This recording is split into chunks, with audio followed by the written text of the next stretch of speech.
பொதுவாக அபுண்ணிய சேவ சத்கிரியாகனு சுத்தி பண்ணிக்கணும் சரீரத்தை. ஆயுர்வேதத்துக்கும் அலோபதிக்கும் உள்ள வித்தியாசத்தை சொல்கிறேன். அலோபதி உடம்புன்னா தலைவலி மாத்திரையை கொடுத்துருவா. ஆயுர்வேதம்னா அப்படி கொடுக்க மாட்டா. முதல்ல உடம்பை க்ளீன் பண்ணுவாவா. க்ளீன் பண்ண அப்புறம்தான் மருந்து கொடுப்பாவா. அது மாதிரி சாஸ்திரங்களில் நம்மளை க்ளீன் பண்ணிக்கிறதுக்கு சில காரியம் இருக்குது.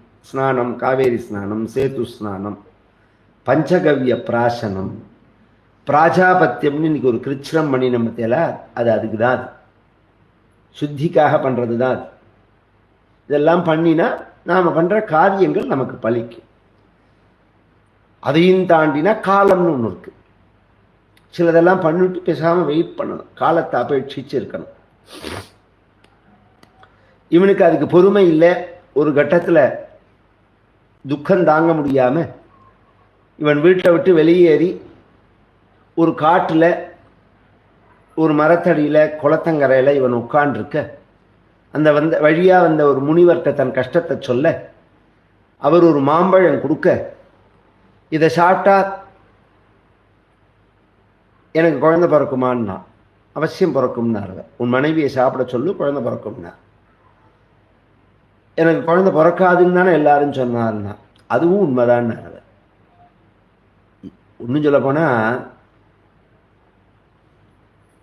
சப்த ஜென்மனி புத்திரே நெய்வச்ச நெய்வச்ச, இந்த ஜென்மா இல்லை 7 ஜென்மா உனக்கு குழந்தைகள் கிடையாது உன் ஜாதகப்படி. சில பேர் கேட்பா குழந்தை பிறக்கலைன்னா அதுக்கு என்ன காரணம்னு. 11 வகையான பாபங்களை சொல்றது சாஸ்திரம். 11 வகையா பாபங்கள் சொல்றது. புஷ்பவாட்டிகா பலவிருட்சேதனை, நன்னா பூக்கிற செடியை வெட்டக்கூடாது. அதனால தான் நம்மளுடைய பெரியோர்கள்லாம் இந்த மார்கழி மாதம் வந்தால் அதை கட் பண்ணி விடுவா செடியெல்லாம். மார்கழி மாதத்தில் பூவும் இருக்காது, துளிரும் விடாது, எதுவுமே கழிச்சு விடுறதெல்லாம் இப்போ தான் பண்ணுவா.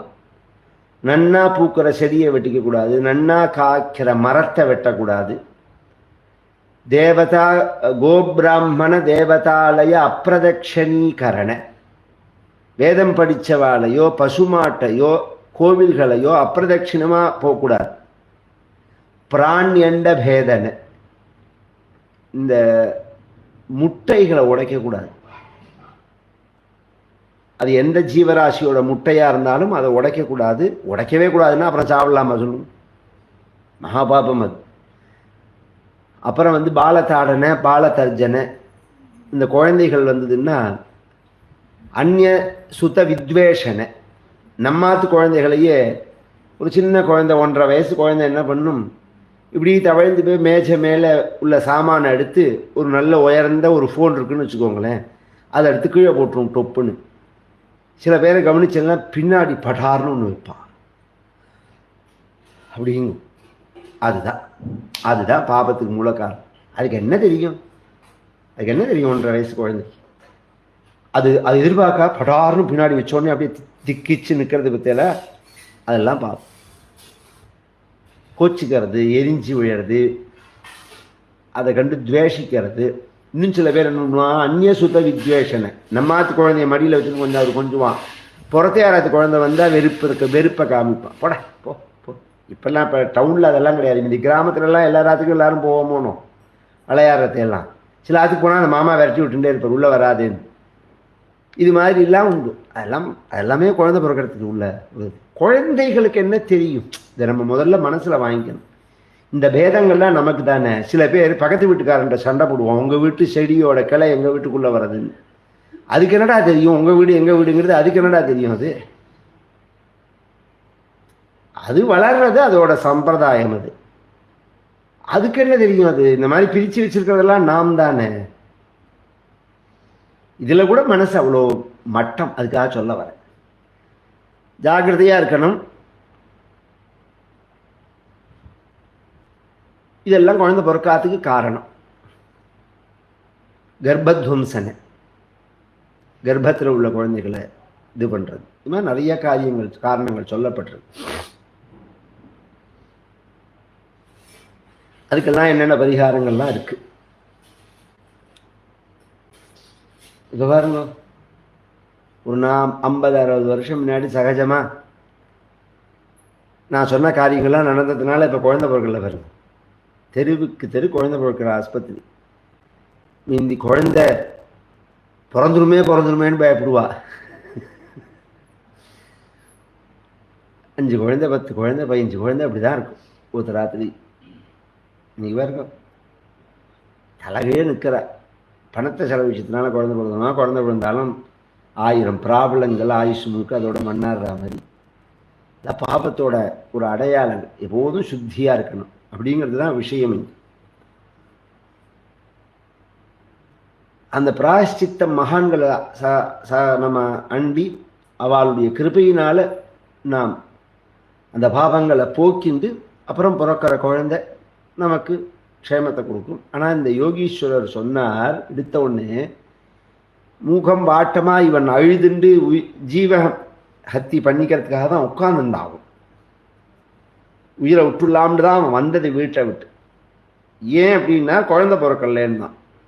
குழந்தை பிறக்காது ஒரு பெரிய துக்கம்னா. துக்கமா? பெரிய பாக்கியம்டான்னாரு. குழந்தை பிறக்காது பெரிய பாக்கியம்டா, துக்கம்னு யாராவது சொல்லுவாள? ஒரு நிமிஷம் யோஜனை பண்ணுவோம். பிரகலாதன் பின்னாடி சொல்ல போறான். ஒரு சுகத்துக்காக நாம் அடையிற சுகத்தோட அளவு கூடையா துக்கத்தோட அளவு கூடையா அப்படின்னு ஒருத்தன் யோஜனை பண்ணினான்னா துக்கத்தோட அளவு தான் கூட. ஒரு குழந்தையே எடுத்துப்போமே, அந்த குழந்தைங்கிற அந்த அடையறதுக்குள்ள சுகத்துல அந்த குழந்தைய கொஞ்சறது, குழந்தை பத்துக்கிறதுக்கு அடையிற சுகங்கள், இந்த அளவை கனெக்ட் பண்ணுங்கோ. அந்த குழந்தைய பற்றி கவலைப்படுறது, அதை வளர்க்கறது, அதுக்காக மண்ணாடுறது, அதோட மண்ணா கஷ்டங்கள், அதால் வரக்கூடிய தாபங்கள், இதை யோஜனை பண்ணி பாருங்க, எது ஜாஸ்தியாக இருக்குன்னு தெரியும். அதனால் இது ஒரு மாய. இக்கரைக்கு அக்கறை பச்சை. இருக்கிற வாளுக்கு வேண்டாம்னு தோணும், இல்லாத வாளுக்கு வேணும்னு தோணும். அதனால தான் செஞ்சு தீத்துடணும்னு சில சமயம் சொல்கிறது, சில சமயம் சாஸ்திரங்கள் மூலமாக தெளிவு அடையணும்னு சொல்கிறது. அவர் சொன்னார், உனக்கு சந்நியாசே சர்வதா சுகம்னார். நிம்மதி இல்லை சௌக்கியம் இல்லைன்னா உனக்கு சந்நியாசத்தை வாங்கிக்கோ, எப்போதும் சௌக்கியமாக இருக்கலாம், நிம்மதியாக இருக்கலாம்னா. சந்நியாசம் வாங்கிட்டா குழந்தை பிறக்குமான்னு ஆகும். அப்படி இருக்கு. இன்னைக்கு இது கதையில் சொல்கிற மாதிரி இல்லை. எத்தனை ஜனங்களுக்கு நாம் ஒரு விஷயத்தை சொன்னால் இதை பண்ணினா அந்த அவள் நினச்சிட்டு இருக்கிறது நடக்குமான்னு கேட்குறான் நம்மக்கிட்ட. எதுக்கு எதுன்னே அவளுக்கு தெரியல. ஆதியாம்பாலே அப்படிதான். முதல்ல நம்ம சன்னியாச மந்திரத்தை உபதேசம் பண்ணால் முதல்ல விட்டுவிட்டோம்னா, முதல்ல விடுறதா இருந்தால் பேஷா பண்ணிக்கோன்னா, பண்ணிட்ட உடனே சன்னியாசம் உடனே நான் முதல்ல விடுறதுக்காக என்ன சொன்னேன்னா அவ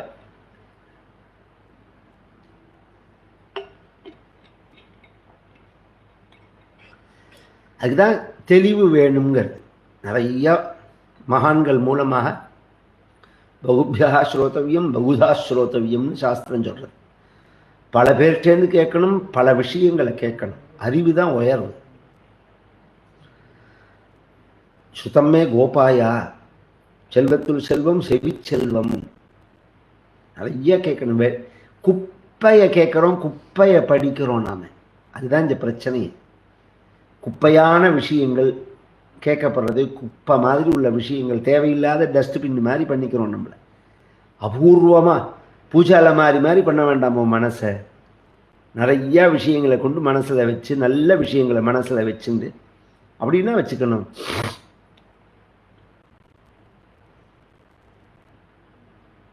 அவள் ஆசைப்பட்டபடியே மாம்பழத்தை மந்திரீகரித்து கொடுத்தா பலன் உண்டு. அதுக்கெல்லாம் அதனுடைய பலனால் குழந்தை பிறக்கும்னா அதை தாண்டி பிராரப்தம்னு ஒன்று இருக்கு வச்சுக்கோங்க. பத்னிகிட்ட மனைவிட்ட கொண்டு கொடுத்தான் துந்துலிகிட்ட. அவள் சொன்னா, அவளுக்கு ஒரு சகோதரி. இந்த பந்துக்கள்லாம் ஒரு வகையில் பார்த்தா சந்தோஷமாக இருக்கும், பந்துக்கள் 100 வகையில் பார்த்தா அவள் தான் சத்ருவே நமக்கு அப்படிங்கிற மாதிரி இருக்கு. இவ பக்குவமாக உபதேசம் பண்ணுறா. நல்வழி படுத்துறவாளாக இருந்துட்டா பிரச்சனை இல்லை. நமக்கு நல்வழி சொல்லி நல்ல வழி பண்ணி நம்மளை பார்த்து சந்தோஷப்படுறவாளாக இருந்துட்டு. பொதுவாக பந்துக்களே எதுக்கு தெரியுமோ? நாம் சந்தோஷப்படுறதே அவள் சந்தோஷப்படணும், நாம் துக்கப்படுறதே அவள் துக்கப்படணும். இதுக்கு தான் ஞாதிகளே.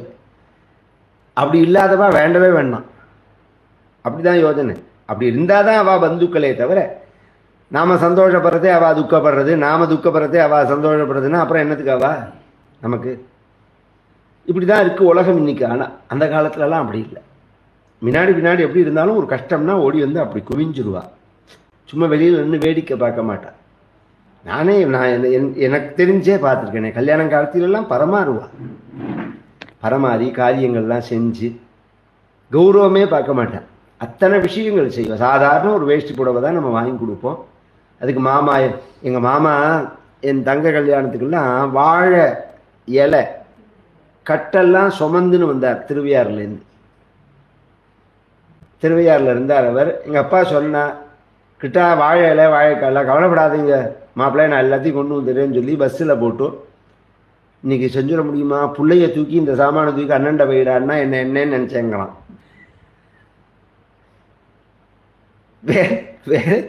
வேலை செய்யறதுக்கே இஷ்டம் இல்லைங்கிறது இல்லை, உடம்பே செனப்பண்ணி மாதிரி இருக்கு. செனப்பண்ணி ஒரு ஆக்டிவாக உடம்பு வச்சுக்க வேண்டாம். ஸ்லிம்மாக உடம்பு வச்சுருந்தே ஜம்முன்னு காரியத்தை செஞ்சோம்னு இல்லாமல் இந்த ஃபாரின்லலாம் அந்த தொட்டியில் வளர்ப்பா பற்றியெல்லாம் பண்ணி அது மாதிரி உடம்பை வச்சுக்கிறான். திமுன்னு தின்னுட்டு என்னத்தை திங்குறானோ அதுவும் தெரியல. இவன் திங்குற அந்த ஐட்டங்கள் எல்லாமே கண்ணாபின்னான்னு உடம்பு வளர்ற மாதிரி இருக்குது. வேலை 2 தடவை வேலை செஞ்சானா 2 சாமானை தூக்கி வச்சா 10 தடவை அப்படின்னு இறக்கிறது. அப்படி தான் அந்த லெவலில் தான் இருக்குது உடம்போட பரிஸ்திதி. அப்படி தூக்கின அனாயாசமாக வந்தா பந்துக்கள்லாம் அப்படி இருப்பா. நமக்கு காரியம்னு சொன்னால் அப்படி செய்வா. இவ சகோதரி என்ன பண்ணா, நீ இதுக்கு மேலே குழந்தைய பெற்றுன்னு மண்ணாட முடியாது, உனக்கு 40 வயசுக்கு மேலே ஆயிடுது. குழந்தை பெற்றுக்கிறதுக்கு கரெக்டான வயசே 25 வயசுக்குள்ளே தான். அந்த காலத்துலலாம் 28 வயசுக்குள்ளே 10 குழந்தை பிறந்துடும். 30 வயசுக்குள்ளே 10 குழந்தை பிறந்துடும். ரொம்ப அபூர்வம். 35 வயசு 40 வயசில் குழந்தை பிறக்கிறதுலாம் ரொம்ப அபூர்வம். இன்னைக்கு 40 வயசுல தான் கல்யாணமே ஆகுது. இதுக்கு மேலே அவளுக்கு குழந்தை பிறந்து இவன் என்ன பண்ண போறா? டாக்டர் கேளுங்கோ, எவ்வளோ ஃப்ராடு நடக்கிறது, எவ்வளோ கிரிட்டிக்கலாக இருக்குது பிரசவங்கள்லாம். அந்த அந்த விதை வந்து இந்த செடியிலெல்லாம் கவனிச்சேன்னா முதல் காயை தான் விதைக்கு விடுவோம். ஏன்னா அதுதான் வீரியமாக இருக்கும்னு. மருளைக்காயில் போய் விதையை எடுத்து போட்டால் எப்படி அந்த செடி வீரியமாக இருக்கும். அது மாதிரி தான் குழந்தைகளுமே. உடம்பு நல்ல ஆரோக்கியமாக இருக்கிறதே குழந்தைகளை பெற்றுன்னு விடணும். புஷ்டியாக இருக்கிறதே குழந்தைகளை பெற்றுக்கணும். இவர் வந்து அந்த காலத்தில் புஷ்டியாக 80 வயசு வந்துமே புஷ்டியாக இருப்பா. இப்போ கவனிச்சோம்னா அப்படி கிடையாது. 40 வயசாக எடுத்ததுக்கு மேலெல்லாம் குழந்தைய பெற்றுக்காதே, தூக்கி பசுமாட்டுகிட்ட போட்டுன்னா. நான் அவர் கேட்டால் என்ன பதில் சொல்கிறதுன்னா, நான் எனக்கு ஒரு குழந்தை பிறக்கிற மாதிரி இருக்குது, 2 மாதம் ஆப்புறது, நான் ஸ்நானம் பண்ணி எனக்கு பிறக்கிற குழந்தைய ஒரு குழந்தையாக கொடுத்துக்கோணி அப்படின்னு சொல்லி இவளுக்கும் பக்குவமாக அது பட அந்த பழத்தை பசுமாட்டுகிட்ட கொடுக்க பசுமாடு கர்ப்பமாயிடுது. கொஞ்ச காலத்தில் இவளுக்கு பிறக்கிற குழந்தைய அவள் குழந்தையாக கொண்டு வந்தார். துந்துகாரின்னு பேர். அந்த பசுமாட்டுக்கு ஒரு குழந்தை பிறந்தது மனுஷ ரூபத்தில். உலகம் அந்த ஊரே ஆச்சரியப்பட்டது. காது மட்டும் அதுக்கு வந்து மாட்டு காதாக இருக்கும். ஏன்னா அம்மா மாடணும் அந்த அடையாளமா. அதனால கோகர்ணன். கோகர்ணன். இப்போ கோகர்ணம்னு ஒரு க்ஷேத்திரம் இருக்கு. இதுவும் அதுவும் ஒன்றும் இல்லை.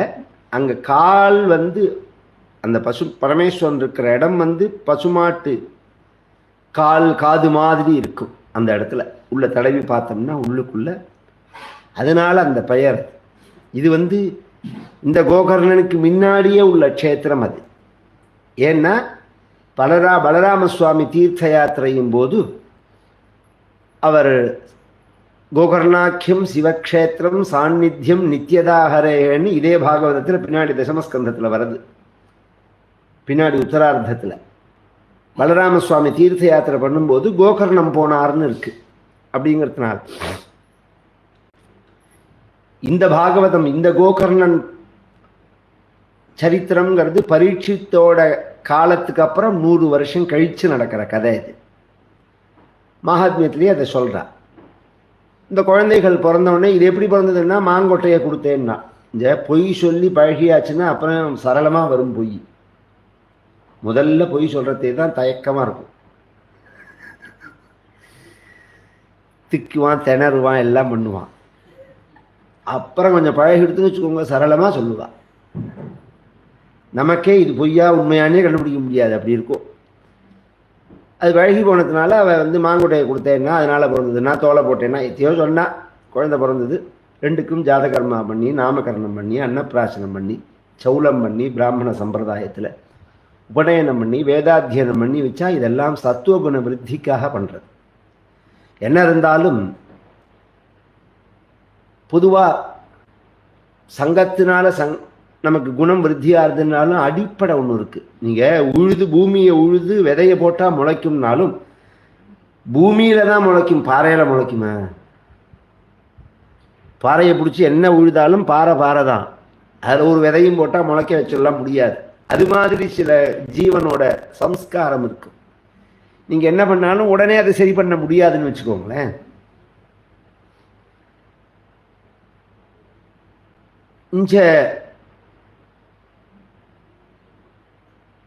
கோகர்ணனுக்கு அந்த சம்ஸ்காரங்கள்லாம் சத்துவகுணத்தை வளர்க்கிறது.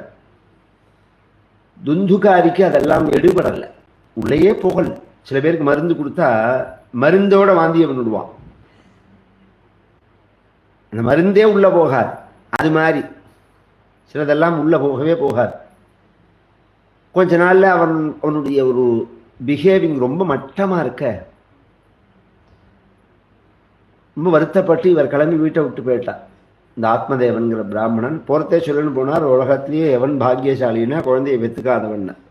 அது அன்னைக்கு சொன்னார் அந்த மகரிஷி. அது அப்ப கேட்கலவோ, இப்ப சொல்றா உலகத்திலேயே பெரிய பாக்கியசாலி யாருன்னா குழந்தையை பெற்றுக்காதவன். அப்பா வரணுன்னே கோகர்ணனும் ஆற்ற விட்டு வெளில போயிட்டான். ஏன்னா இந்த ஆத்ம பந்து அப்பா தானே, இதுவரை அம்மா கிடையாது. அவர் தான் பிரம்மோபதேசம் பண்ணினார். அப்படிங்கிற உறவு அவரோட தான். தந்துகாரி அவ வண்ணத்துக்குள்ள பலனை அனுபவிச்சா. அடிச்சு உதைச்சு ஹிம்சை பண்ணி பணத்தெல்லாம் எடுத்து செலவழிச்சு சூதாடி வேசிகளோட போய் மாம்சம் சாப்பிட்டு ஒன்றும் மிச்சம் கிடையாது. எல்லா பாபத்தையும் பண்ணினான். கடைசியில் பணம் கொடுக்கலன்னு அம்மாவையும் கொன்னான். அதுக்கப்புறம் கொஞ்ச நாள்ல சில வேசிகள் இவன்கிட்ட உள்ள பணத்தை பார்த்துட்டு இவனை கொண்டுட்டு இவனை அந்த பணத்தை எடுத்துன்னு போயிட்டா. இதை கோகர்ணன் க்ஷேத்ராடனம் போகும்போது காசியில் வந்து இந்த கிராமத்துக்காரா சில பேரை பார்த்தான். இன்னைக்கெல்லாம் காசிலாம் சகஜமாக போயிட்டு வரோமே நாம. அந்த காலங்கள்லாம் காசி யாத்திரைங்கிறதெல்லாம் அதை நம்ம பரமாச்சாரியால் இருக்காலும் யாத்திரை போகும்போது அதுக்கு முன்னாடி ஒருத்தர் போயிட்டு வந்தார். அந்த சரித்திரத்தில் வரும். நடந்து போனால் எந்த ஊர் வழியாக போகணும், எத்தனை நாள் ஆறது அப்படிங்கிறத அவர் முதல்ல நடந்து போயிட்டு வந்து ஆச்சாரியாளுக்கு சொல்லிவிட்டு அப்புறம் பரமாச்சாரியால் போனார்னு அவருடைய சரித்திரத்தில் வரும். ஒரு மாமா, அவர் பேர் எனக்கு மறந்து போயிடுது, ஞாபகம் இல்லை. அவ்வளோ கஷ்டம் அந்த காலத்துலலாம். ஆனால் ஈஸி எப்படின்னா க்ஷேத்திரம் வழியாக போவாள். இங்கேருந்து இப்படி போய் நம்ம மேற்கு இந்த கிழக்கு சமுத்திரம் வழியாக போய் பூரி கிட்ட போயிட்டு பூரி ஜெகநாதத்தை தரிசனம் பண்ணிட்டு அப்படியே கங்கை வழியாக மேலே போயிடுவான். அது ஈஸியாக இருக்கும். இந்த பக்கம் நடுப்பில் போனால் ஒரு க்ஷேத்திரமும் கிடையாது. ஒரே சம்பல் பள்ளதாக்கு, ஒரே பொட்டக்காடு. இது ஜீவனத்துக்கோ இதுக்கோ சௌரியமாக இருக்காது. இப்போ நான் சொல்கிற வழியாக போனோம்னா நிறையா க்ஷேத்திரங்கள் இருக்கும். போகிற வழியெல்லாம் ஒரு ஆனந்தமாக இருக்கும். யாத்திரை பண்ணுறதே நமக்கு ஒரு சதாச்சாரத்தோடு பண்ண முடியும். போதேந்திராலம் சரித்திரத்தை அதனால தான் அந்த வழியாக வந்தாரெலாம் உண்டு. காசிக்கு போயிட்டு வருவா. அந்த காலங்களில் இப்படி கஷ்டப்பட்டு போயிட்டு வரதுனால போயிட்டு வந்தவாளை பார்த்தா நமஸ்காரம் பண்ணுவா. இவன் அங்கே பார்க்கிறான் தன்னை சொந்த பந்துக்களை, கேட்குறான். அப்பா அப்பா தான் அப்பா இது மாதிரி கருத்தவே கிளம்பிட்டாரு. அம்மா எப்படி இருக்கா, தம்பி எப்படி இருக்கான்னா, இது மாதிரி ஆயிடுத்துப்பா, அவெல்லாம் காலம் ஆகிட்டா அப்படின்ன உடனே நமக்கு ஒரு சம்பந்தம் உண்டு. எப்படின்னா கர்த்தா தான் கர்த்தான்னு கிடையாது. ஒருத்தருக்கு புள்ள இருந்தால் தான் காரியம் பண்ணணும் அப்படிங்கிறது கிடையாது. புள்ள இல்லைன்னாலோ புள்ள பண்ணலைன்னாலோ அடுத்தது யார் கர்த்தான்னா சகோதரன் வந்துடுவான் அந்த ஸ்தானத்துக்கு. அவள் பண்ணலைன்னா நாம் பண்ணணும், அதுக்கு நாம் பொறுப்பாகிடுவோம். சகோதராளுடைய புத்திரா இப்படி வரிசையாக வரும். பிள்ளையோட புள்ள இருந்தால் பண்ணணும். இப்படிலாம் நிறையா ஒரு 32 பேரை மகரிஷிகள் சொல்கிறா. கடைசியில் அந்த தேசத்தை ராஜா பண்ணணும்னு இருக்கு. இவா யாருமே பிள்ளைன்னா ராஜா பண்ணணும். அதனால தான் இன்றைக்கும் இந்த பிரேத சம்ஸ்காரம்னு பண்ணுறா பற்றியில் அந்த கவர்மெண்ட்டில் அவளே பண்ணுறா பற்றியெல்லாம் அதெல்லாம் அதனால தான் சாஸ்திரத்தில் இருக்குது. அப்படி அதை அப்படியே விட்டுவிடக்கூடாது அப்படின்னு. நமக்கு சம்பந்தம் உண்டு, நமக்கு சம்பந்தம் இல்லைன்னா விட்டுவிடக்கூடாது. நம்ம பந்துக்கள் அந்த காலத்து இன்னைக்கு தானே சம்மந்தமே இல்லைங்களாம், அப்படிலாம் அந்த காலத்தில் சொல்லவே மாட்டான். ஒருத்தருக்கு இது மாதிரி ஏதோ ஒரு நிர்பந்தத்தினால ஒரு இது வரத்த எங்கப்பா நான் பண்ணுறேன்னா, எங்கள் ஞாதிகள் அவர் ஒரு ஒன்று விட்ட அண்ணா எங்கள் அப்பாவுக்கு அவர் நான் பண்ணுறேன்னு சொல்லிட்டு பண்ணினார் 10 நாள் காரியங்க. பொதுவாக இதில் எப்படின்னா இந்த 12 நாள் காரியம் தான் முக்கியம். ரொம்ப எல்லாருமே அந்த மனசில் வாங்கிக்கணும். 12 நாளைக்கு அப்புறம் பண்ணுற அதிகாரம் எல்லாருக்கும் கிடையாது. அப்படியே பண்ணினாலுமே ஹோமம் பண்ணி பண்ணுற அதிகாரம் எல்லாருக்கும் வராது. காலாலம்பி சாப்பாடு போடுறதோட முடிஞ்சு போயிடுது. ஆனால் இந்த 12 நாள் சபண்டீகரணம் பரியந்தம் அவசியம் பண்ணிவிடணும். சபண்டீகரணம் பண்ணினாலே அவள் கரையேறிட்டான்னு அர்த்தம்.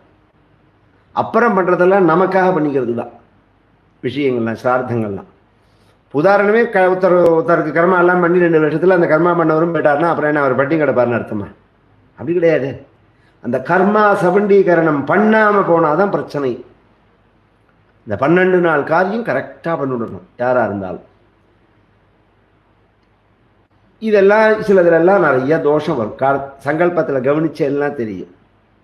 உத்பந்தன, ஜலப்பிரவேசன, அக்னி பிரவேசன, விஷாதனாத்யேகி, விஷத்தினால உயிரை விடுறவா, தூக்கு போட்டுன்னு உயிரை விடுறவா, ஜலத்தில் போகிறவா, அக்னியில் போகிறவா, இதெல்லாம் துர்மரணம்னு தான் சாஸ்திரம். புத்திபூர்வமாக நாம் பண்ணலைன்னா துர்மரணம் தான். இப்போ யோகீஸ்வரர்கள் ஞானிகள்லாம் ஜலத்தில் சரீரத்தை, இப்போ நம்ம வல்லபாச்சாரியார்னு ஒரு மகா நார்த் இந்தியா சம்பிரதாயத்தில் கடைசியில் அவர் எப்படி ஜீவனை விட்டார்னா பிரயாக்ராஜில் இறங்கி கங்கையில் அப்படியே போயிட்டார் அப்படின்னு அவர் சரித்திரம். அது துர்மரணமானா கிடையாது, அது துர்மரணம் கிடையாது. ஏன்னா அவர் புத்திபூர்வமாக அதை பண்ணுறார். ஜடபரதருடைய அப்பா ரிஷபயோகீஸ்வரர்னு ஒருத்தர், அவர் காட்டு தீவில் உடம்ப விட்டார்னு இருக்கு. துர்மரணமானா கிடையாது. ஏன்னா அவர் தெரிஞ்சு தான் பண்ணுறார். ஏன்னா பஞ்சபூதங்களால் ஆன சரீரம் இது, திரும்பி பஞ்சபூதங்கள்கிட்ட ஒப்படைக்கணும்னு போகிறதே அவள் விட்டுட்டு போகிறா. அது மாதிரி அப்படி உள்ள நான் சொல்கிறது இல்லை, விபத்துனால போகிறவாளை சொல்கிறேன். விபத்துனால போயிட்டால் அது துர்மரணம் தான். ஐயோ நான் போகிறேனே நினச்சி போனாலே துர்மரணம் தான் அது. அது துர்மரணம் தான் அது. நீங்கள் கவனிச்செல்லாம் தெரியும். இந்த சூசைட் பண்ணிக்கிறவாளே எத்தையா பண்ணிவிட்டு ஆஸ்பத்திரிக்கு இந்த தூக்கின்னு போகிறதே எப்படியாவது என்னை காப்பாற்றிடுமா. யாருமே அப்படி தான் சொல்லுவா. என்னை காப்பாற்றாதே, என்னை விடுன்னு யாரும் சொன்னதா எனக்கு தெரிஞ்சு கரெக்டாக இதுவே கிடையாது. அது ஏதோ ஒரு வேகத்தில் அந்த காரியத்தை பண்ணிவிட்டு அப்புறம் ஐயோ பண்ணிவிட்டோமேன்னு நினச்சா அது தாபம் தானே. அந்த தாபத்தோடு அந்த பிரேதம் இருக்கிறதே அது நம்மளை பாதிக்கும். அது அந்த மாதிரி அவஸ்தைகள்லாம் நிவர்த்தி ஆகணுங்கிறதுக்கு தான் கயா சிரார்த்தங்கள்லாம் பண்ணுறது. கயா சிரார்த்தங்கள்லாம் பண்ணினா இது மாதிரி துர்மரண தோஷங்கள்லாம் போகும். கயா சிரார்த்தம் இருக்குது. அதுக்கப்புறம் திலஹோமம்னு ஒன்று இருக்குது. பொதுவாக திலஹோமம் சாஸ்திரத்தில் சொன்ன வகை வேறு, இப்போ உலகத்தில் நடக்கிற வகை வேறு. இப்போ உலகத்தில் நடக்கிறது ஏதோ சம்பிரதாயத்தில் சில ஸ்லோகங்களை வச்சுன்னு பண்ணுறா. சாஸ்திரங்களில் அப்படி சொல்லலை. சாஸ்திரங்களில் பிரேதங்கள்லாம் ஆவாகனம் பண்ணி காயத்ரினால் பண்ணணும். அதெல்லாம் இப்போ பண்ண தெரிஞ்சவாளே முதல்ல கிடையாது. ஃபஸ்ட்டு விஷயம், அதை சாஸ்திரோக்தமாக பண்ணி வைக்க தெரிஞ்சவாளே கிடையாது. அப்படியே தெரிஞ்சாலும் பண்ணி வைக்க மாட்டா. ஏன்னா காயத்ரியை இன்னொருத்தருக்கு பண்ணி வைக்கக்கூடாது. யாவன் நார்த்தியோ அவனை தான் பண்ணி வைக்க சொல்லணும். நம்ம போய் இன்னொருத்தருக்கு பண்ண அப்படி காயத்ரியை மட்டும் இப்பயே சப்தாகத்துக்கே நம்ம சங்கல்பம் பண்ணிக்கணும்னா கடைசி நாளைக்கு திலோகோமம் உண்டு. அதை சாட்சிலாம் பண்ண மாட்டா. யார் சப்தாக சங்கல்பம் பண்ணிக்கிறாளோ அவள் தான் பண்ணுவாள். ஏன்னா மற்ற எல்லா வேத மந்திரங்களையும் இன்னொருத்தருக்காக நாம் பண்ணலாம், காயத்ரியை பண்ண முடியாது, பண்ணக்கூடாது அப்படின்னு சாஸ்திரம். நம்ம அம்மா மாதிரி காயத்ரிங்கிறது. இது மாதிரி பரிகாரங்கள்லாம் பண்ணினா அவள் கரையேறுவா. அதில் கயாசிரார்த்தம் ரொம்ப விசேஷம். எல்லாருக்கும் பண்ணலாம் கயாசிரார்த்தம். உலகத்தில் யார் யாருக்கு வேணாலும் பண்ணலாம். அது மாதிரி பண்ணினான் கோகர்ணன். திரும்பி கிராமத்துக்கு வந்தால் இவன் கண்ணில் வந்து இவன் தம்பி படுறான் பிரேத அவஸ்தையில். அவள் அம்மா கண்ணில் படலை, அவள் சத்கதி அடைஞ்சுட்டா. நீயே சத்கதி அடையலையான்னு இவன் கேட்டான் அந்த வீட்டில். பிரேதங்கள்லாம் சத்தியம், பிசாசு பிரேதங்கள்லாம் சத்தியம். இன்றைக்குமே லோக ரீதியாக நிறைய நிரூபணம் ஆகின்னு இருக்கு. இந்த சம்பந்தமே சாஸ்திரங்கள் ஞானமே இல்லாத வெஸ்டர்ன் கல்ச்சர்லேயும் இருக்குது, பார்க்குறோம் நாம் அந்த விஷயத்தை. அதை விட ஒரு விசேஷம் சொல்கிறேன். அந்த காலத்துலலாம் பார்த்தான்னா ஒருத்தர் 2 பேர் பிரேதம் இருப்பா பாப்பா. இங்கே பார்க்குறதே எல்லாம் பிசாஜாக இருக்கிறதுனால நமக்கு பிசாஜுக்கும் சாதாரணத்துக்குமே வித்தியாசம் தெரியாத லெவலில் எடுத்துப்பேன். எல்லாம் பிசாஜாக இருக்கிறதுனால எது பிசாச்சு எது சாதுன்னே புரியல, அப்படி இருக்கு. ஆனால் எல்லாம் உண்டு, சாஸ்திரங்களில் சொன்னபடி எல்லாம் உண்டு. எனக்கு தெரிஞ்சு சமீபத்தில் ஒருத்தர் 10 நாள் முன்னாடி எங்கிட்ட பேசுகிறதே ஒரு பரிகாரத்துக்காக வந்தார். பெரிய கோடீஸ்வரர், அமெரிக்காவில் கம்பெனி உள்ளவர்.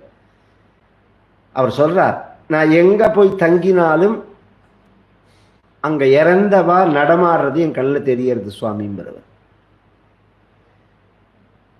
சாதாரணமாக உள்ளவாளுக்கு அவள் தெரிய மாட்டா. என் கண்ணுக்கு வந்து எப்படி தெரியறான்னா ஒரு ப்ரூஃப் பண்ணினார் இவர். ஒரு 10 நாள் முன்னாடி தாஜ் ஹோரமண்டலில் தங்கின இப்போ சொன்னது. அப்போ ஒரு வெள்ளைக்காரன் பேசி என்னோட பேர் என்னது அப்படின்னு சொல்லியிருக்கா. அப்புறம் கிராஸ் செக் பண்ணும்போது அவன் இறந்து 4 வருஷம் ஆகுதுங்கிறான். இவரோட பேசின்னு இருக்கான், சகஜமாக இருக்கான், பேரை சொல்கிறான். என்ன அறியாமல் என் கண்ணில் படுறா, நான் என்ன பரிகாரம் பண்ணணும்னு கேட்குறாரு. அதுக்கு அவர் என்கிட்ட என் கண்ணில் படுறா, என்கிட்ட பேசுகிறாவா, சம்பந்தம் இல்லாதவாள்லாம், நான் என்ன பரிகாரம் பண்ணணும்னு கேட்குறா.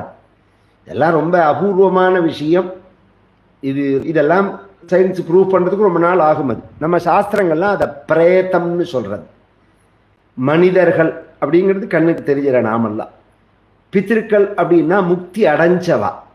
இந்த 2க்கும் நடுப்பில் மனிதனான சரீரத்தை விட்டுட்டு பித்திருக்களா மாறாமல் நடுநிலையில் இருக்கிறவாளுக்கு பிரேதாவஸ்தைன்னு பேர். அதனால தான் அவளுக்கு ஜலக்கரையிலையோ வீட்டிலையோ பாஷாண ஸ்தாபனம் பண்ணி கல் ஊனி அதில் ஆவாகனம் பண்ணி ஒவ்வொரு நாளும் திலோதிஷ்டம் எள்ளிஞ்சலம் விட்டு வாசோதகம் திலோதகம் பண்ணி 10 நாள் அந்த சரீரம் வளர்ந்த உடனே அவளுக்கு பலியெல்லாம் கொடுத்து அவளை வந்து இந்த பித்திருக்கள் ஸ்தானத்துக்கு மாற்றிட்டு ஏகாதசியெல்லாம் பண்ணி துவாதசேகன் எண்ணிக்கை அவளை வந்து ஏற்கனவே உள்ள பித்திருக்களோட இவளை சேர்க்கறது தான் அந்த சப்பிண்டீகரணம்ங்கிறது. இது ஏற்கனவே உள்ள பித்திருக்கள் ஒரு பிண்டத்தில் இருப்பா, இவா புதுசாக உள்ள பித்திருக்கள் இருப்பா. இவா 2 பேரையும் ஒன்று சேர்க்கணும். சேர்த்துட்டா அவள் பித்திரு நிலையை அடைஞ்சிருவா. அதுக்கப்புறம் நமக்கு அந்த பந்தம், அந்த ஒரு பொறுப்பு நம்மளோட முடிஞ்சு போயிடுதுன்னு அர்த்தம். அது பண்ணாமல் விட்டுட்டா அவள் பிரேதமாகவே இருப்பாள். இந்த கயால பண்ணும் அது மாதிரி தான் கண்ணுக்கு தெரியறான் இந்த துந்துக்காரி. நான் உனக்கு கயாசிரார்த்தம் பண்ணினேனேன்னு இவன் சொல்கிறான், நீ பண்ணினாலும் நான் கரையறல அவன் சொல்கிறான். அப்போ என்ன பண்ணலாம் அப்படிங்கிறத அங்கே உள்ள பிராமண சமூகத்தில் பொதுவாக சாஸ்திரங்கள்லாம் ரொம்ப நுட்பமானது. பல விஷயங்கள் பல மகரிஷிகளால் பேசப்பட்டிருக்கு. அதை உட்காந்துன்னு விசாரிக்கணும். எல்லா பரிகாரமும் எல்லாருக்கும் ஃபிட் ஆகாது. ஒரே தலைவலிக்கு ஆளை பொறுத்து மருந்து கொடுக்குறார் டாக்டர். இந்த மருந்து அவளுக்கு சூட் ஆகும், இந்த மருந்து அவளுக்கு சூட் ஆகாது. ஏற்கனவே ட்ரக் அலர்ஜி இருக்கான்னு கேட்குறாரு நம்மளை. அலர்ஜி இருந்தால் அந்த மருந்தை கொடுக்கக்கூடாதுங்கிறார். இதில் ஒரு சின்ன விவகாரங்கள்லேயே இத்தனை வித்தியாசம் இருக்கிறதே. இது என்ன கவர்மெண்ட் ஆஸ்பத்திரி மாத்திரையா என்ன? எல்லாருக்கும் ஒரே வெள்ளை கலரில் மாத்திரை கொடுக்குற மாதிரி எல்லாருக்கும் இந்த டிவிலெலாம் பார்த்தேன்னா, நீங்கள் இந்த கோவிலுக்கு போங்கோ, 5 பிரதட்சணம் இப்படி பண்ணுங்கோ, 5 பிரதட்சணம் அப்படி பண்ணுங்கோ, உங்கள் கஷ்டம் நிவர்த்தி ஆகுங்கிறான். அவனுக்கு தெரிஞ்சது அந்த 5 பிரதட்சணம் தான், அதுக்கு மேலே தெரியாது. 1000 பிரதட்சண விஷயம் இருக்குங்க, 1000 பரிகாரம் இருக்குது. ஆளை பொறுத்து இருக்குது. என்ன மாதிரி பிரச்சனை அவளுக்கு, என்ன மாதிரி ஒரு கர்த்திருவத்தில் அவள் இருக்கா, என்ன அவளால் பண்ண முடியும். ஃபைனான்ஸ் ரீதியாகவும் சரி, ஞான ரீதியாகவும் சரி, சக்தி ரீதியாகவும் சரி, புத்தி ரீதியாகவும் சரி, 3 வகையாக இருக்கு அவள். சாதாரண ஏழையை போய் நீ சகசிர போஜனம் பண்ணுன்னா எங்கே போவான்? 1000 பேருக்கு சாப்பாடு போட்டால் தான் அவங்க கஷ்டம் போகும்னா என்னங்க போவான்? ஆளை பொறுத்தும் இருக்குது. சக்தி உள்ளவர்கள் தான் அந்த மாதிரி காரியங்களை பண்ண முடியும், பண்ணலாம். சாமான்யமாக அவனுக்கு என்ன அதிகாரம் இருக்கோ அந்த லெவலில் தான் அதை சொல்லி ஆகணும். நாம் இதெல்லாம் விஷயம் தெரிஞ்சவாளோட பேசினாதான் புரியும். அதெல்லாம் அந்த காலத்தில் சாஸ்திர விசாரம்னு சொல்லுவா. உட்காந்துன்னு பேசுவா. பேசி பார்த்தா அந்த கயாசிரார்த்தத்துக்கு மேலே எந்த புஸ்தகத்துலேயுமே இல்லைப்பா. எல்லா புஸ்தகமும் சாஸ்திரமும் கயாசிரார்த்தத்தை தான் சொல்கிறது. நம்ம கிட்ட இருக்கிற சாஸ்திரம் கொஞ்சம், இன்னும் அநேக சாஸ்திரங்கள் சூரிய மண்டலத்தில் இருக்கு. நீ சூரிய பகவானை கேளுன்னு உடனே மறுநாளைக்கு சூரிய பகவானை கேட்க சூரிய பகவான் தான் சொல்றார், சப்தாகம் வாச்சகம் குரு ஸ்ரீமத் பாகவதான் முக்தி சப்தாகம் வாச்சகம் குரு. அவன் கயாசிரார்த்த சதேனாப்பி முக்திம் நெய்வச்சான்பான். நீ 100 கயாசிரார்த்தம் பண்ணாலும் நான் கரையேற மாட்டேன்பான். ஏன் அப்படின்னா இவன் துர்மரணம் அடைஞ்ச தோஷம் மட்டும் அவன்கிட்ட இல்லை, ஏற்கனவே அவன் அம்மாவை கொண்ட பாவம் அவன்கிட்ட இருக்கு, மாத்திருஹத்தி பண்ண பாவம். அதனால அவனுக்கு இது பலிக்கலை. அப்புறம் இந்த சப்தாகத்தை பண்ண, அந்த சப்தாகத்தில் மட்டும் ஒரு ஸ்பெஷாலிட்டி என்னன்னா, இன்னார்னு விஷயம் தெரிஞ்சதுனால 7 கணுவோட உள்ள ஒரு மூங்கலை வச்சு அந்த மூங்கல் அந்த பிரேதத்தை ஆவாகனம் பண்ணி மற்ற விவகாரங்கள்லாம் இதே மாதிரி பண்ணிவிட்டு சப்தாகம் பண்ணும்போது ஒவ்வொரு நாளைக்கும் ஒவ்வொரு கணு வெடிக்கும். அதுலேருந்து விடுதலை. ஏன்னா 7 வகையான ஆவரணம் நமக்கு, நம்ம ஜீவனுக்கு 7 வகையான ஆவரணம் லேயர் இருக்கு. அதை காமிக்கிறதுக்காக தான் 7 பிராகாரம் மேக்சிமம். எந்த கோவில் எடுத்தாலும் இந்த ஸ்ரீரங்கம் 7 பிராகாரம், 7 பிராகாரத்தை தாண்டி உள்ள பரமாத்மா இருக்கான்னு அர்த்தம். நம்ம உடம்பும் அப்படிதான், 7 பிராகாரத்தை தாண்டி உள்ள பகவான் இருக்கான் அப்படிங்கிறது. அந்த 7 வகையான அந்த லேயர் கிளியராக கடைசியில் வைகுண்டத்திலேருந்து விமானம் வந்து விஷ்ணு பார்ஷதர்கள் இந்த துந்துகாரி விஷ்ணு பார்ஷத வடிவத்தை அடைஞ்சுட்டான். அப்போ அவன் சொல்கிறான், நான் வந்து பிரேதாவஸ்தையிலேருந்து தான் என்னை விடுவிக்கணும்னு உங்கள்கிட்ட வேண்டினேன், நீ என்னை சம்சார அவஸ்தையிலேருந்தே விடுவிச்சுட்டியேன்னு. நான் மோட்சத்தை என்ன அடையிறேன் உன் கிருபையினால அப்படின்னு உடனே கோகர்ணன் கேட்குறான். எல்லாரும் தான் பாகவதன் கேட்டிருக்கோம், சொல்லியிருக்கோம், பாராயணம் பண்ணியிருக்கோம், துந்துகாரியும் பண்ணியிருக்கான், அவனுக்கு மட்டும்தான் மோட்சமா எங்களுக்கெல்லாம் கிடையாதான்னு கேட்டா. அதுக்கு அவா சொன்னா, இவன் கேட்டா மாதிரி நீங்க கேட்கல, ஸ்ரத்தையா கேட்கணுங்கிறதுக்காக அப்படி சொல்ற விஷயம். அவனுக்கு காலம் முடிஞ்சு போயிடுத்து, அவனால வந்தான், நமக்கு காலம் முடியறதேவும் நமக்கு மோட்சம் கிடைக்குங்கிறது தான் விஷயம். அங்க அந்த சரித்திரம் சொல்லி பாகவதம் பண்ணணுங்கிற அந்த விதியை சொல்லி நித்தியப்படி இதில் வந்து சுகவரணம், சூதவரணம், பரீட்சித் வரணம், பூஜா வரணம், பூஜை பண்ணுறதுக்குள்ள வாழ வரணும், துவாதசாட்சரி மகாமந்திரத்துக்குள்ள படணும், நாந்தி ஸ்ரார்த்தம், வைஷ்ணவ ஸ்ரார்த்தம், 32 மகரிஷிகள், இத்தனை பேரை வச்சுன்னு பண்ணினா நான் சொல்கிற அதில் போட்டிருக்கிற அந்த சிஸ்டம் இருக்குது பாருங்கோ, அந்த சிஸ்டத்தில் பண்ணினேன்னா இன்னைக்கு உள்ள பரிஸ்திதிக்கு 50 லட்சம் ரூபா. இப்போ நாம் எதையுமே குறைக்கல. ஒரு கிராமத்தில் 10 வீடாக இருந்ததை இப்போ ஒரு வீட்டில் 10 பேர் தங்குற மத்தியில் ஃப்ளாட் மாதிரி, அது மாதிரி எல்லாரையும் ஆவாகனம் பண்ணியிருக்கு. அதே பிராமணால்ட்டியே எல்லாரையும் ஆவாகனம் பண்ணியிருக்குமே தவிர அந்த அந்த காரியங்களில் எதையுமே குறைக்கல. நம்ம சக்திக்கு அனுசரிச்சா மாதிரி நாம் பண்ணுறோம். நான் சொன்ன மாதிரி பண்ணினவாலும் உண்டு. 32 அக்னிஹோத்திரிகளை வச்சு கொல்லங்கோடில் ஒருத்தர் பண்ணார், பரமேஸ்வரையர்னு பேர். செங்காலிபுரத்துலேருந்து 32 யாகம் பண்ணவாள் ஐஷ்ணு வந்து 8 நாள் வச்சு எல்லாம் அமக்கலமாக நடந்தது. சொர்ணதானங்கள்லாம் பண்ணி பூர்வாங்க கோதானம், உத்தராங்க கோதானம், இப்போ கோபிரதிநிதி நாரிகேலம்னு பண்ணுறோம். நாம் சாஸ்திரத்தில் எந்த இடத்துலையுமே பசுமாட்டுக்கு சமானமாக ஈடாக தேங்கான்னு சொல்லவே இல்லை. அப்புறம் எப்படி பண்ணுறோம் நாம் என்ன, பொதுவாக பசுமாடை தானம் பண்ணும்போது ருத்ராய காம் அப்படின்னு இருக்கு, சிவபெருமானுக்கு தான் கொடுக்கணும் பசுமாடேன்னு இருக்கு. வாங்கிக்கிறவா பரமேஸ்வர ஸ்வரூபம்னு இருக்கு. பரமேஸ்வரன் முக்கண்ணன், இந்த தேங்காய் பரமேஸ்வரனோட ஸ்வரூபம். அதனால தான் பிள்ளையாருக்கு சதுர் உடைக்கிறது. தன் தலையை குழுன்னு சொன்னதுன்னா அதுக்கு பதிலாக தானே தேங்காயை உடைக்கிறோம். அதனால அந்த பசுமாட்டுக்கு பதிலாக இந்த தேங்காயை கொடுக்கறது அப்படிங்கிற சம்பிரதாயம் கல்யாணத்திலையும். அதனால தான் தேங்காய் பை போடுறது, வெத்தலைப்பாக்கு பை போடுறது. ஏன்னா தம்பதிகளுக்குள்ள ஒத்துமையாக இருக்கணும்னா சுக்கிரனோட அனுகிரகம் இருக்கணும். சுக்கிரனோட பிரீதிக்கு கோதானம் சொல்லியிருக்கு. வரவா அத்தனை பேருக்கும் கோதானம் பண்ணணுங்கிறதே அப்படி நேர பண்ண முடியாதுங்கிறதுனால தேங்காய் போடணும்னு இன்றைக்கி வந்து தேங்காய் போய் மாங்காய் வந்தது, அப்புறம் புளியங்காய் வந்தது. இப்போ வந்து ரவிக்க துணியை கொடுன்னு சொன்னால் அதுக்கு பதிலாக வட்டாவை கொடுக்குறேன், இதாக கொடுக்குறேன், அண்டாவை கொடுக்குறேன், குண்டாவை கொடுக்குறேன். எதுக்கு எதுங்கிறதே தெரியல ஜனங்களுக்கு. 2 விஷயம் அங்கே கோதானம் பண்ணணும், அம்பாலை பூஜை பண்ணணும். தாம்பத்தியார்த்த உமாம் சத்தியம்னு அம்பாளுடைய அனுகிரகத்தினால தான் தம்பதிகள் ஒத்துமையாக இருக்கணும். சுவாசினிகள் அம்பாளுடைய வடிவம், சுவாசினி அர்ச்சனை பிரீதாயி நமகான்னு. அதனால் வரவ அத்தனை பேருக்கும் சோபன திரவியம் கொடுத்தோம்னா தேங்காய், ரவிக்க துணி, மஞ்சள் இதெல்லாம் வச்சு கொடுத்தா அத்தனை சுமங்கலிகளுக்கு நாம் கல்யாணத்தில் கொடுத்தோம்னா அந்த குழந்தைகள் க்ஷேமமாக இருப்பா. அதுக்காக சுமங்கலிகளுக்கு புருஷாளுக்கு கோதானத்துக்கு பதிலாக தேங்காய். இதை மாற்றவே கூடாது. சாக்லேட்டை போடுறேன், ஆரஞ்சை போடுறேன், இதை போடுறேன், புதுசாக ஏதாவது ஒரு சாமானை வாங்கி கொடுக்குறேன், அதெல்லாம் என்னத்துக்கு என்னன்னே தெரியாமல் பண்ணக்கூடாது. அதுக்காக சொல்ல வரேன். அப்புறம் நாளைக்கு என்னத்துக்கு இது கொடுக்குறான்னு கேட்டால் நமக்கு தெரியணுமோ. இப்படியே மாறி போயிடுறது, வழி மாறி போயிடுறது அந்த காரியம்.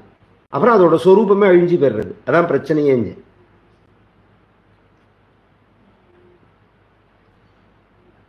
பூர்வாங்க கோதானம் உத்தராங்க கோதானமும் உண்டு. பின்னாடி தசதானம் பஞ்சதானத்தில் எல்லாம் பண்ணி யதோக்தமான முறையில் சப்தாகம் அப்படிங்கிறது விசேஷமாக வைதீகமாக நடக்கிறது. இந்த சப்தாகம் பாகவதம் அப்படிங்கிற புராணம் யார் செஞ்சது, யார் சொன்னது, யார் கேட்டது அப்படின்னா நைமிஷம்னு ஒரு க்ஷேத்திரம். அந்த நைமிஷம்ங்கிற க்ஷேத்திரம் லக்னோ பக்கத்தில் இருக்கு. அதில் பகவான் காடு வடிவத்தில் இருக்கா. நைமிஷே நிமிஷ க்ஷேத்ரே முனய சௌனகாதய சத்ரம் ஸ்வர்காய லோகாய சஹஸ்ரசமமாசத தயே கதாது முனயः பிராதர்ஹுதஹுதாக்னயः சத்கிருதம் சூதமாசீனம் பப்ரச்சுரிதமாதராத் त्वया खलु पुराणानि सेतिहासानि चानघा आख्यातान्यप्यधीतानि यानि शास्त्राणि चान्युत यानि वेदविदां श्रेष्ठः भगवान् बादरायणः अन्ये च मुनयः सूत परावरविदो विदुः वेत्थत्वं सौम्य तत्सर्वं तत्त्वदस्तदनुग्रहात् ब्रूयुः स्निग्धस्य शिष्यस्य गुरवो गुह्यमप्युता तत्र तत्राञ्जसायुष्मन् भवता यद्विनिश्चितं पुंसामेकान्ततः श्रेयः तन्नः संशितुमर्हसि. அபூர்வமான ஒரு புராணம். விஸ்தாரமாக சொல்கிறதுக்கு நமக்கு டைம் கிடைக்க மாட்டேங்கிறதே தவிர அவ்வளோ அர்த்த புஷ்டி, அவ்வளோ விஷயங்கள். 3 இடத்துல யாகம் பண்ணினார் பிரம்மா. புஷ்கரத்தில் பண்ணினார் பகவான் தீர்த்தமாக வந்தார். நைமிசாரணத்தில் பண்ணினார் காடா வந்தார். காஞ்சிபுரத்தில் தான் பகவான் வரதராஜனாக வந்தது. அதனால தான் வரதராஜர் உடம்பு முழுக்க தீ புண்ணு மாதிரி இருக்கும். யாக குண்டத்திலேருந்து வந்தாருங்கிறதுனால ரொம்ப பேருக்கு அது என்னென்ன தெரியாது. மூஞ்சிலாம் பார்த்தேன்னா அப்படியே தீ புண்ணு மாதிரி இருக்கும், ஜுவாலை இருக்கும். யாகத்திலேருந்து வந்தார் அவர் அப்படிங்கிறதுனால. பபா பரிமளோல்லாச வாசிதாதர பல்லவம் முகம் வரதராஜஸ்ய மந்தஸ்மித முபாஸ்மகேன்னு அப்பை தீட்சிதருடைய தியான ஸ்லோகம். அப்பை தீட்சிதர்னு ஒரு மகா பரமபக்தர். எப்படி இருக்கான் வரதராஜன்னு சொல்றார். வபா பரிமளோல்லாச வாசிதாதர பல்லவம். இந்த வபா ஹோமம் முடிஞ்சு, வபா ஹோமம்னு ஒரு ஹோமம் யாகத்தில், அது முடிஞ்சா அது நெய் கலந்து இருக்கும். அது எப்படி இட்லி சாப்பிட்டு வந்தவன் முதட்டில் மிளகா அப்படி மினுமினுக்குமோ, எண்ணெய் மினுமினுக்குமோ, அது மாதிரி இந்த வப்பையை சாப்பிட்டுட்டு வந்த பகவானுடைய வாயெல்லாம் மினுமினுக்கிறதாம். அப்படியே அந்த உதடெல்லாம் அப்படியே பலபல பலபலன்னு இருக்கான். இந்த ஸ்மெல் அப்படியே வரதாம். வாசிதாதர பல்லவம் முகம் வரதராஜஸ்ய மந்தஸ்மிதம். அபூர்வமான க்ஷேத்திரம். வரதராஜன் தேவராஜன், அப்புறம்தான் ரங்கநாதன். வைஷ்ணவ சம்பிரதாயத்தில் மகான் எங்கள் தாத்தா முதல்ல வரதராஜன் தான் சொல்லுவார், அப்புறம் தான் ரங்கராஜன். முதல் க்ஷேத்திரம் வரதராஜன் தான். விசேஷமான க்ஷேத்திரம் அது. அந்த க்ஷேத்திரத்தில் பகவான் நேர பிரத்யக்ஷம் கொடுத்தார், தரிசனம் பண்ணினார்னு புராணம். இந்த நைமிஷங்கிற க்ஷேத்திரத்தில் ரிஷிகள்லாம் சத்ரயாகம்னு சௌனகாதி மகரிஷிகள் பண்ணுறா. 1000 வருஷம் பண்ணுறா. 1000 வருஷம் எப்படி ஒருத்தன் உயிரோடு இருக்க முடியும்னா இதெல்லாம் இருந்திருக்கா. இன்றைக்கி நமக்கு நம்ப முடியலேங்கிறதுக்காக அதெல்லாம் பொய்யின்னு ஆகிடாது. எத்தனையோ விஷயங்கள் நம்ப முடியாததெல்லாம் இருந்திருக்கு. நம்ம நம்புகிறோம். நாம் முட்டாப்பையை சொன்னால் நம்புவோம், ரிஷிகள் சொன்னால் நம்ப மாட்டோமா? அந்த காலத்தில் இருந்திருக்கா, அதுதான் விஷயம். அது மாதிரி 1000 வருஷம் பண்ணுறதே முதல்ல யமதர்மராஜனுக்கு தான் பத்திரிக்கை. அதில் முதல்ல இன்விடேஷன் யாருக்குன்னா யமனுக்கு தான். இன்னென்ன பேர் இதில் கலந்துக்கிறோம், இவா ஃபைலை நீ தொடக்கூடாதுன்னு அர்த்தம். இந்த 1000 வருஷம் அதில் யார் கலந்துட்டாலும் எல்லாருமே எஜமானன். சர்வே எஜமானாக சர்வே ரித்விஜாகான்னு சத்திரயாகத்துக்குள்ள விசேஷம். அங்கே நான் தான் ஓனர்னு ஒருத்தர் சொல்ல முடியாது. அந்த யாகத்தில் நான் தான் சங்கல்பம் பண்ணி நான் தான் எஜமானன்னு கிடையாது. அதனால தான் தமிழ்நாட்டில் சாப்பிட்ற இடத்துக்கு சத்திரம்னு பேர். சத்திரத்தில் சாப்பாடும் பல்லணும். சத்திரத்தில் சாப்பிட்றவா எல்லாருமே எஜமானான்னு அர்த்தம். இங்கே சாப்பாடு போடுறவன் தான் ஓனர்னு கிடையாதுன்னு அர்த்தம். அங்கே எந்த பேரை எங்கே கொண்டு வச்சிருக்கா பாரு. சத்திரம்ங்கிற யாகத்துக்குள்ள பேர் அது. அதை பண்ணும்போது அந்த கேப் உள்ள டயங்கள்லாம் விராம காலம்னு பேர். அந்த சமயத்தில் பகவத்குணத்தை சொல்லுவார், கேட்பார். சூதர்னு ஒரு மகான் நிறையா புராணங்களை சொல்கிறார். ஒரு நாளைக்கு அவர் வரும்போது ஏற்கனவே முதல் நாளைக்கு ஒரு சப்ஜெக்டை முடிச்சிருக்கார். இன்னைக்கு புது சப்ஜெக்ட் ஆரம்பிக்கணும். அவர்கிட்ட கேட்குறா, ஷட் பிரஷ்னா முனிபி கிருதாகா அப்படின்னு 6 கேள்வி கேட்குறா. நிறையா புராணங்கள், தொயாகலு புராணானி சேத்திஹாசானி சானகா, நிறையா புராணங்கள் சொல்லியிருக்க, இதிகாசங்கள் சொல்லியிருக்க. காரணம் என்னன்னா, வியாசரோட சிஷ்யன் நீ, வியாசரோட பிரிய சிஷ்யன் நீ. சிஷ்யன்லேயே பிரிய சிஷ்யன் உண்டு. பிரியமான சிஷ்யனுக்கு மறைக்கிறதுக்கு ஒன்றுமே கிடையாது. ப்ரூயுஹு ஸ்னிக்தஸ்ய சிஷ்யஸ்ய குரவோ குஹ்யம் அப்யுதா. ஸ்னிக்தனா உள்ள சிஷ்யன் இருக்கான் பாருங்க, அப்படியே உருகி குரு பக்தியோடு இருக்கிறவனுக்கு எல்லாத்தையும் கொடுத்துருவார் குரு. அப்படியே அது மாதிரி உனக்கு வியாசர் அனுகிரகம் பண்ணியிருக்கார். எல்லாம் உனக்கு தெரியும். எங்களுக்கு 6 சந்தேகம், நிச்சயம் 6 கேள்வி, கொஸ்டின். நிச்சயமாக ஸ்ரேயஸை கொடுக்கக்கூடியது எது? சகல சாஸ்திர சாரம் இது. பகவான் கிருஷ்ணாவதாரம் என்னத்துக்கு பண்ணினா, மற்ற அவதாரங்கள் என்னத்துக்கு பண்ணினா, கிருஷ்ணாவதாரம் பண்ணி பகவான் எந்த தர்மத்தை ஸ்தாபிச்சார், கிருஷ்ணாவதாரம் பண்ணி பகவானால ஸ்தாபிக்கப்பட்ட தர்மம் இப்ப எங்க இருக்கு? இந்த 6 கேள்வி. இந்த 6 கேள்விக்கு பதிலாக தான் பாகவதம் அமையது. மேல சுகாச்சாரிய சூதர் சொன்னாருங்கிறது நாளை தினம். கல்யாண ரூபாய கலௌஜனானாம் கல்யாணதாத்ரே கருணா சுதாப்தே கம்பாதி திவ்யாயுத சத்கராய வாதாலயாதீஷ நமோ நமஸ்தே.